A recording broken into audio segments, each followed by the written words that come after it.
Hello, everyone. Welcome. I'm going to get started just a moment. All right. So, welcome to the kickoff of Wellbeing in the Law Week. And I'm so glad that you're able to join on this rainy Monday morning to begin with mindfulness. I'm Tracey Meyers, and I am a licensed clinical psychologist in Massachusetts and a clinician at Lawyers Concerned for Lawyers, where we serve the legal community with mental health and practice management supports. So today I'm going to just do a brief overview of why mindfulness is so important in terms of well-being. And then we'll do a practice. So very simple practice, awareness of breath. And I'll talk us through a little bit of the instructions after going over the finer points of why meditation is so important for lawyers and legal professionals. All right. So let's begin. Let me see if I can find what we're looking for here. All right.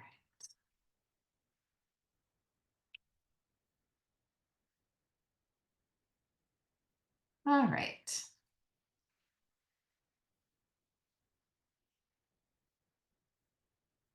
So here we are.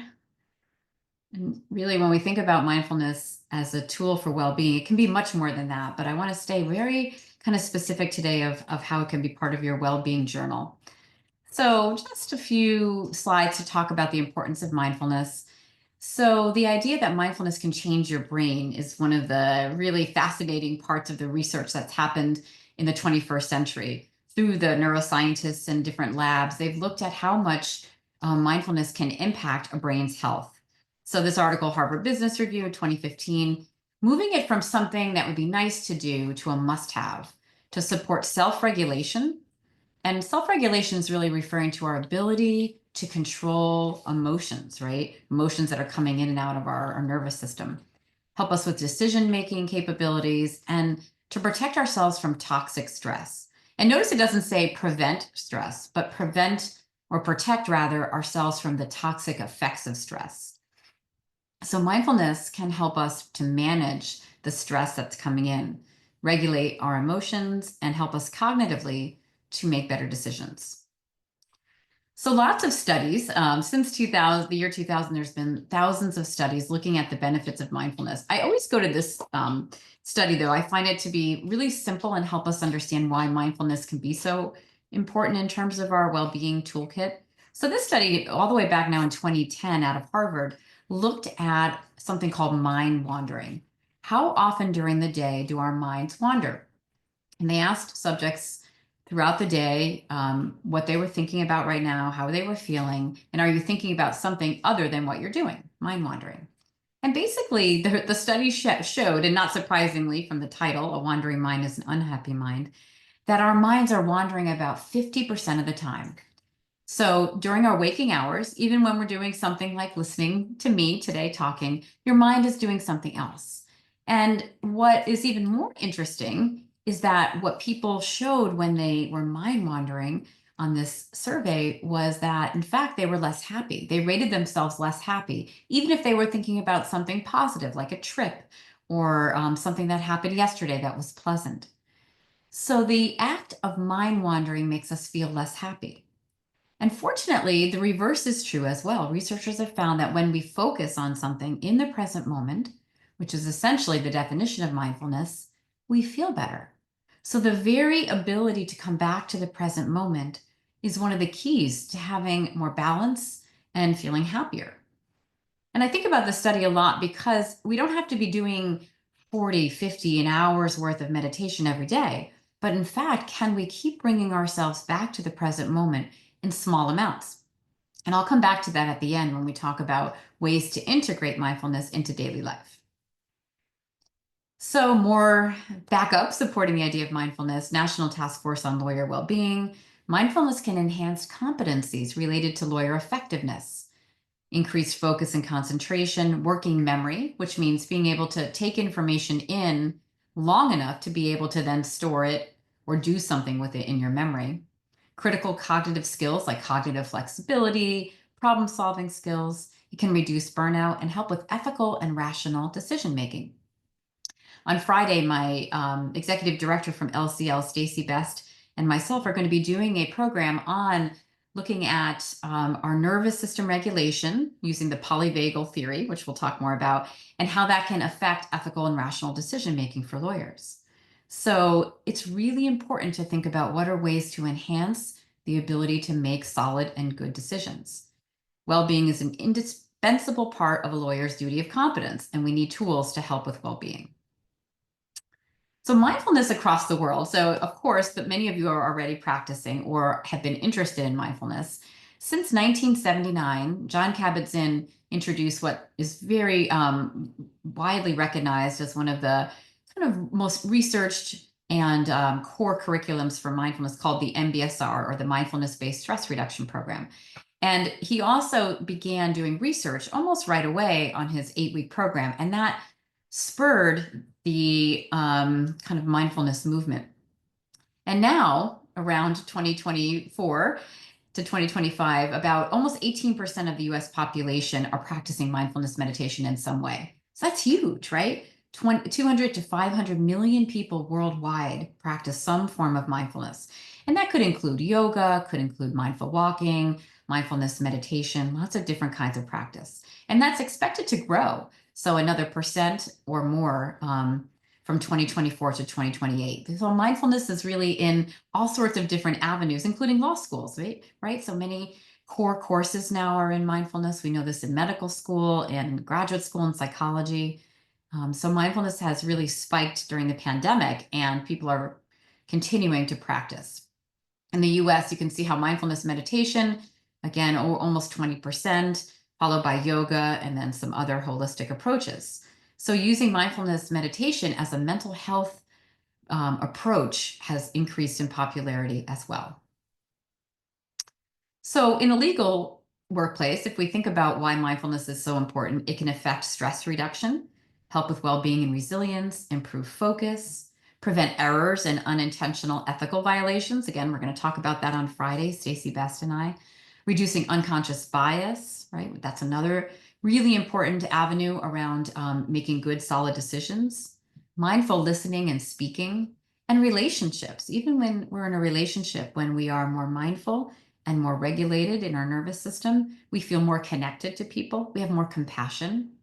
Can help in certain practices like mindful meetings, right? And can help with leadership, presence, and effectiveness.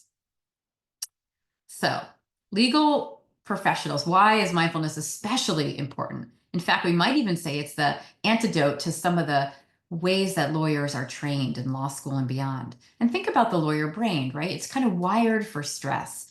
A good lawyer is looking for problems, weaknesses, looking for fault, thinking about all the possible negative outcomes.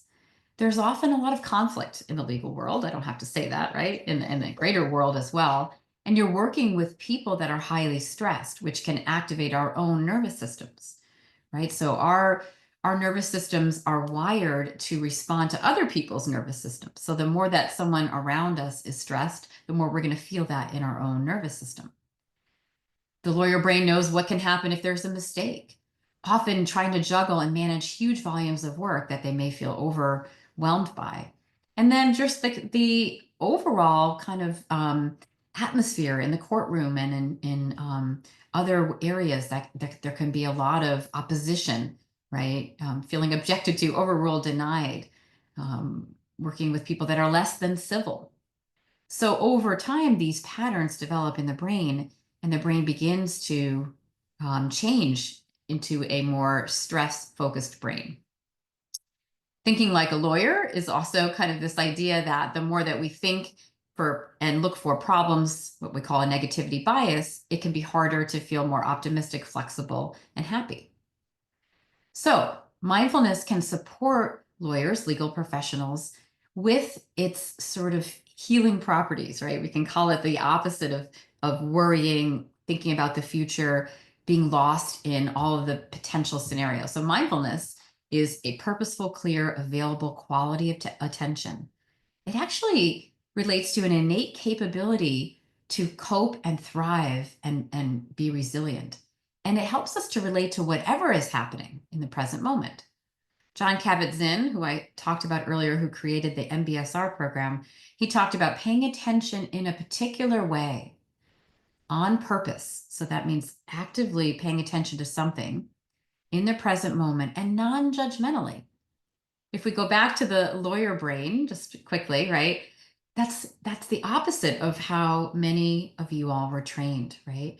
To look for problems, look for weaknesses, think about the future, aware of the consequences, what could go wrong, right? And then we contrast that to paying attention in the present moment, non-judgmentally. Now, of course, these two are not mutually exclusive. What we can do, we can bring mindfulness in to any moment, right? And we'll talk about that.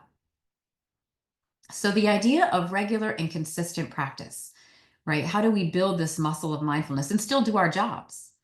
So the idea is that we can do sort of what we call formal practices, which we take a period of time, 5, 10, 15, 20 or more minutes to do a practice, which we're going to do in about 5 minutes.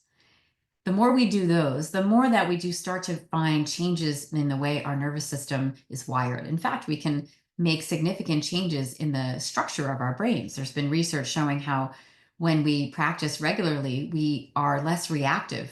We can actually produce a downshifting in our emotion regulation. We can develop more empathy and compassion. We strengthen certain connections in the brain. So we need to have longer practices when we're able to help get that really robust effect of mindfulness. And usually researchers say about 10 to 20 minutes a day can promote significant changes in the way our brains are functioning. These are some examples of formal practice, but we also can do lots of informal practices. And this is where I often start with lawyers. Can we do short practices where we're stretching, where we're taking a pause, where we're walking, where we're taking a shower and just feeling the warm water on our shoulders and backs? Today's a rainy day. Can you open a window and just listen to the rain outside, right?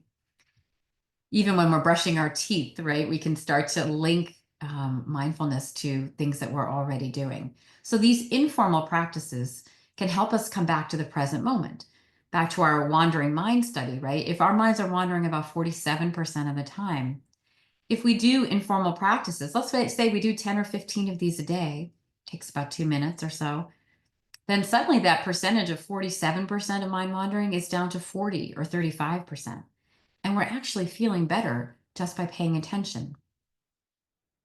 All right, so that's a lot of talking. Now I want to do a little bit of sharing of practice. And so we're going to do a very simple mindfulness practice, one of the core foundations of many different kinds of meditation, which is to focus on the anchor of the breath. And the breath is a really easy and accessible way to practice mindfulness because it's always present, right? We have to breathe. We breathe about 18,000 times a day. And so we'll use that as an anchor today to focus on the breath and help us to come back to the present moment. So there's really only 2 instructions. Notice the breath, and then notice when the mind wanders and come back to the next breath. And I'll guide that practice. If for some reason you're finding that the breath is not a supportive tool today, there's lots of other options, and I'm going to invite you to do an alternative practice, which is to notice the sounds around you. That can be another anchor, and particularly for some folks that maybe are having respiratory issues or anxiety, where focusing on the breath can cause a little bit of a bump in anxiety. If you notice that, just allow your attention to go to the sounds around you. All right, so let's begin. I'm going to invite you now to take a moment to get comfortable and see if you can find a comfortable position where your body feels like it's sitting in an alert yet dignified position, relaxed enough so that you're not holding excessive tension, but that you can breathe openly and freely, relaxing the neck and shoulders so the heart space is open, allowing your arms to relax by your sides. And then closing your eyes or lowering your gaze and taking 2 or 3 deeper breaths just to connect to the felt sense of breathing.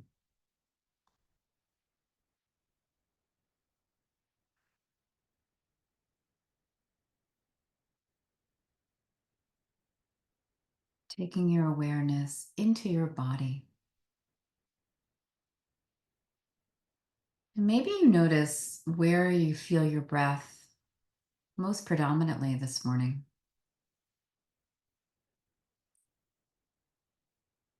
You might notice the belly rising and falling. Might be the lungs gently expanding as you breathe in and emptying as you breathe out. Maybe you notice the gentle air coming in and out of the nose.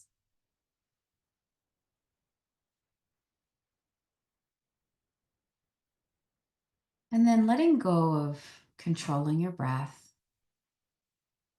We're just going to allow the breath to breathe in its natural way. Almost like trusting your body knows how to breathe just right. So we're observing rather than controlling the breath.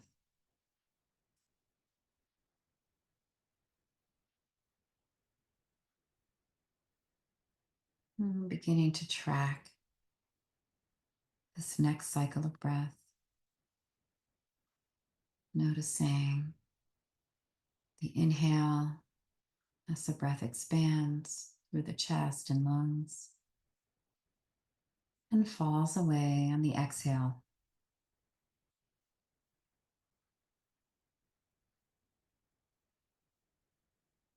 And simply tracking, noticing the sensations of each inhale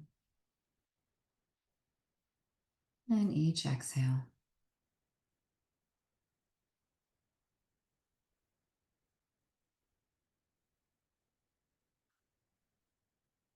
Allow yourself to get as close as you can to the sensation of your breath.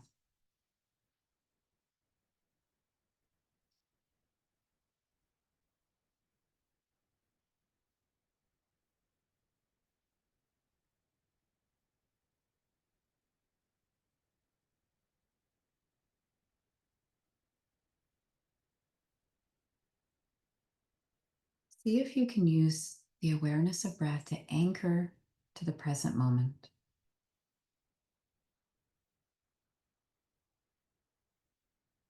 Just noticing this breath right here.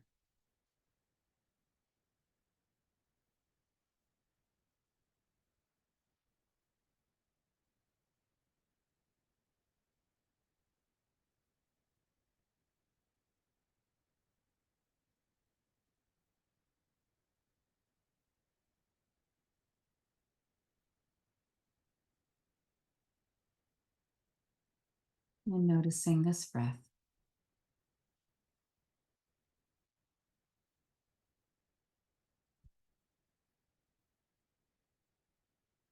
Allowing any tension in the body that isn't needed to be released with each exhale. Maybe feeling a little bit more space between your shoulders and your ears. Maybe feeling a little bit more ease in your arms and legs. And if there's still tension in the body, we just let it be.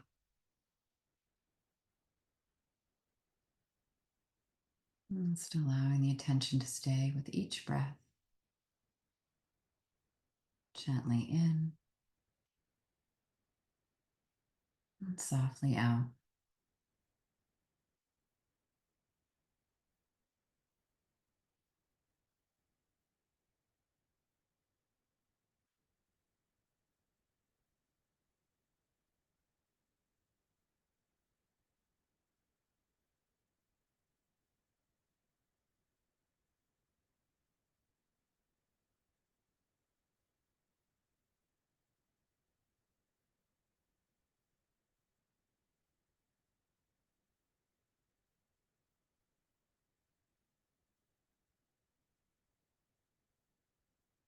Notice where your attention goes in the quiet moments.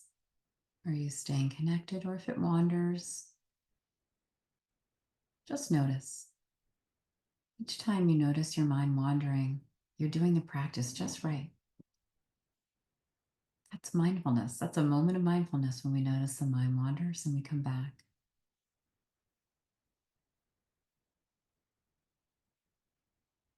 And gently bring your awareness to this breath.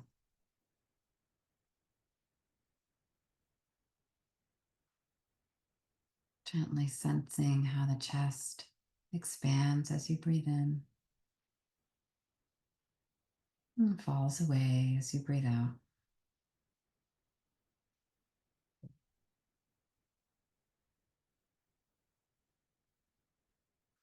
Just notice this lifting and falling away of the breath.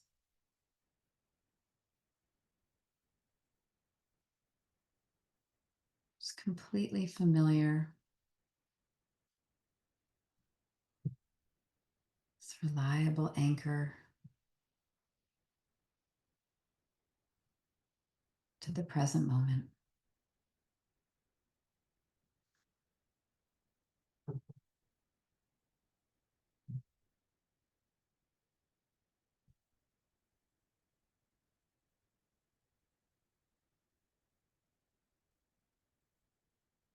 Each breath,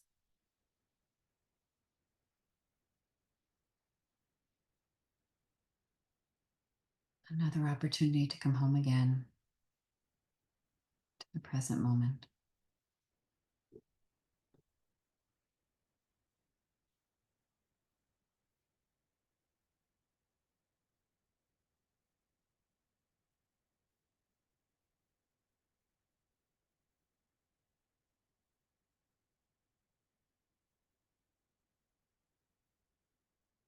And when the mind wanders, we begin again. It's a fresh start.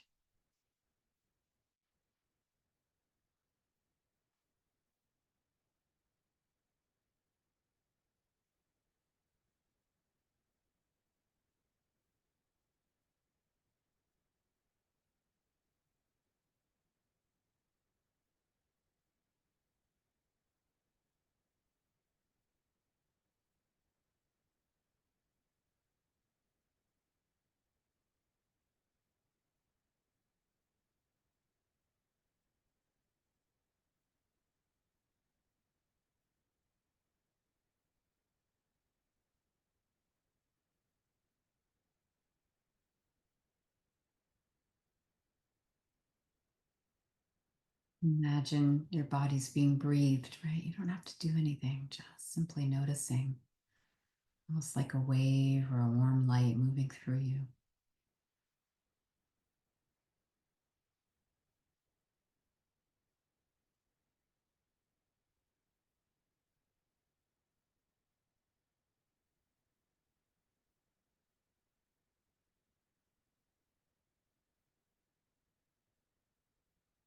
Even if your mind's been really active during this practice session, you can begin again with this next breath.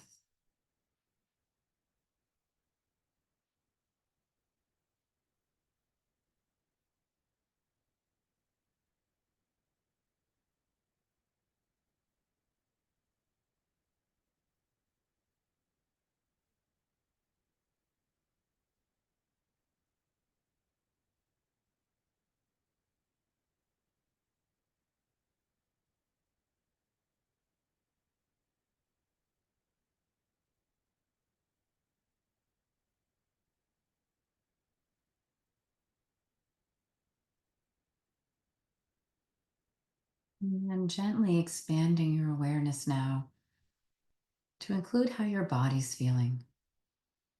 Feeling your feet on the floor, feeling your body supported in your chair. Maybe you can even feel your imprint of your body supported. Noticing how your body's feeling at the end of this practice. Begin to take in the sounds around you.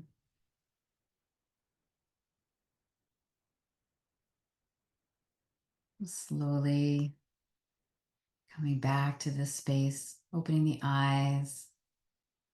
You can take a look around you.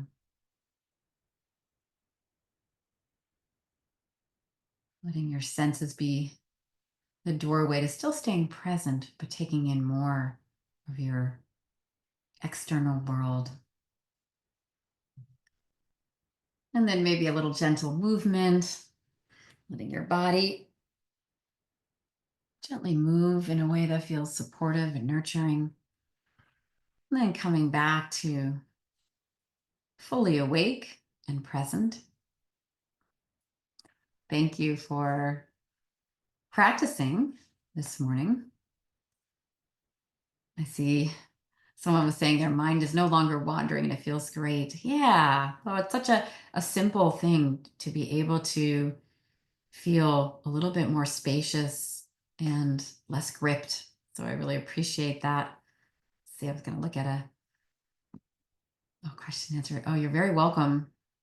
Yeah, if any questions, please do more. Yes, for sure. This whole week, there's so many different practices. The Mindfulness and the Law Society Mills is going to be doing practices each day. And we're going to be doing a full webinar, our webinar on Friday, Stacey Best and I, so there'll be plenty of opportunity. And those of you who are interested also, I lead a drop-in. Anyone can come through Lawyers Concern for Lawyers on Thursdays at 12:30, just a 20-minute practice, similar to what we do today. So I'm really excited to continue to explore these practices together. Thank you, Christine, Lipa, and everyone. Yeah, Caroline, let's see. Is there a question?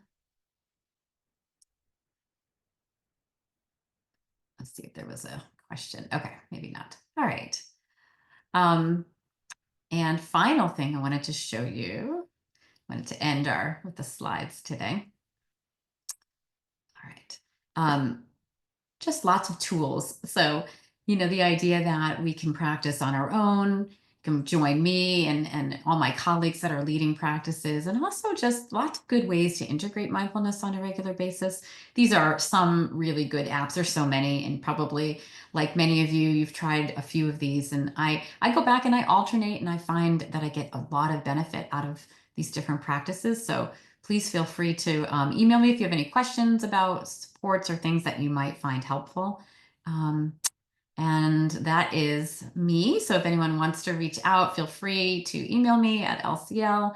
And I'll look forward to seeing you again in different practices this week. So thank you so much for coming today and kicking off the week. And oh yeah, thanks, Ray. Awesome. Yes, I always need to be motivated about like why we're practicing, and it helps to set our intention to remember like how much even a few minutes a day can support our nervous system. So I love the science, and that helps us to feel like what we're doing is grounded in good science and can have a benefit for ourselves and all beings that we interact with. So I look forward to seeing you more this week, and have a wonderful week. And please take time to celebrate yourself this week and really take care of your own personal well-being. So we'll see you soon. Thanks, everybody. Have a great week.